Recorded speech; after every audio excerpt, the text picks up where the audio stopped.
Hello everyone, welcome to my cooking channel.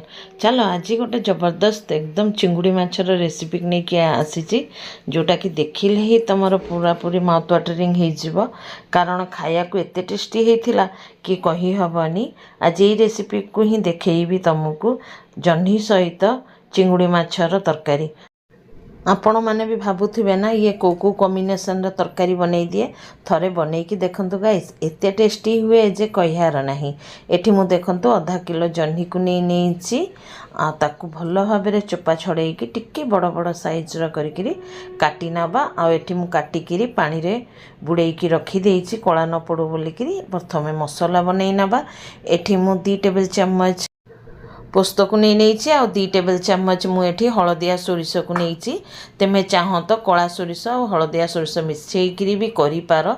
Eighty 3टा कंचा लंका को नहीं तेमे तुम स्वाद हिसाब रे नब। आ मुठाए खंडे मु माने रोस्टेड वाला बादाम को नहीं चीना बादाम को एटा पकईकी देखिबो गाइस बहुत टेस्टी लगे।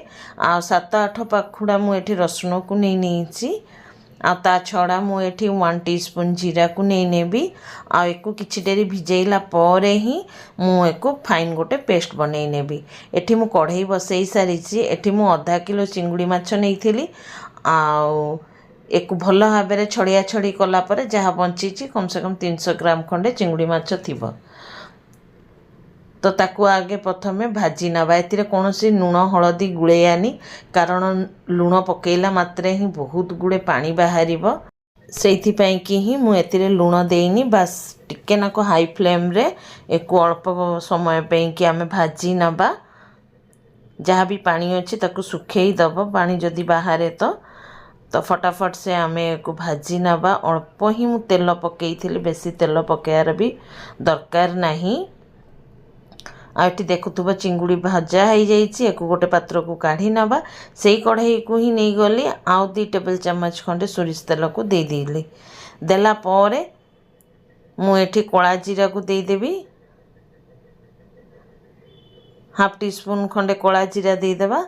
देला पर एठी मु गोटे पियाज को काटिकी रखीसी बेसी छोट नुह कि बड़ नुह से हिसाब रे ही काटी तो ताकू भी पकई दबा।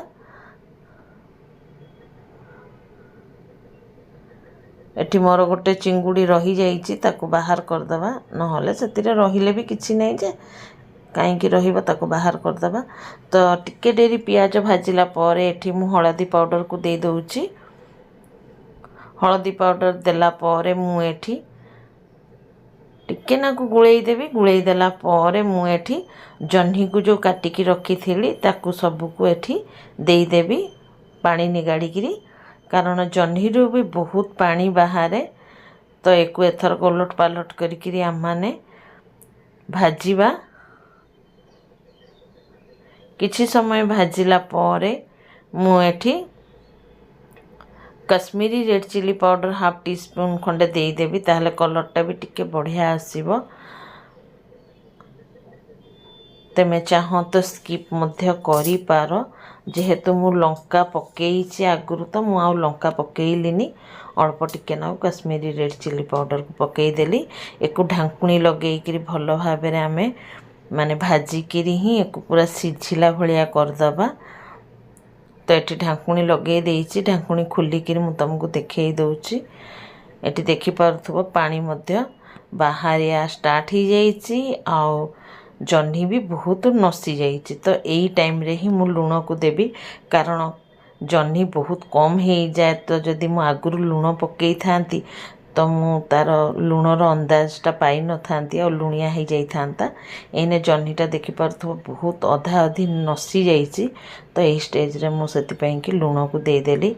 फेर थरे ढांकुणी लगे दबा लगेकी फेर खोलिकी एतिरे जो आम मसलार पेस्ट बनई थिले से पेस्टा को पकई दबा।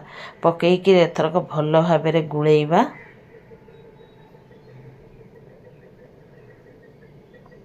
आ एते बढ़िया लागिबो ना गाइस थरे निहाती तमे बनईकी देखिपार घरे। आ जार धोईकी मु टिके नाकु पानी को भी देई देली। एतिरे ही जह्नीटा हमर बढ़िया भाव सिझी भी जीवो।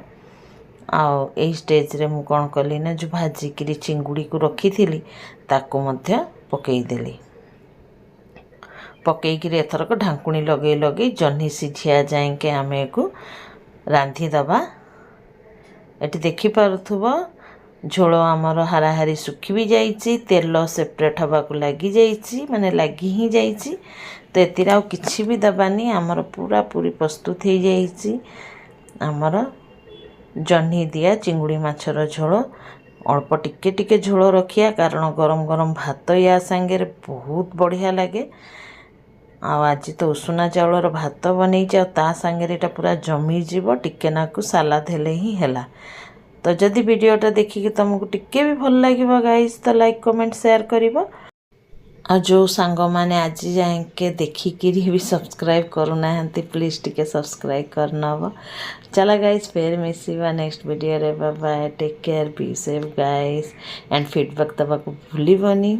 ଓକେ ଗାଇସ୍, ଫେର ମିଶିବା ନେକ୍ସଟ ଭିଡ଼ିଓରେ। Bye bye, take care.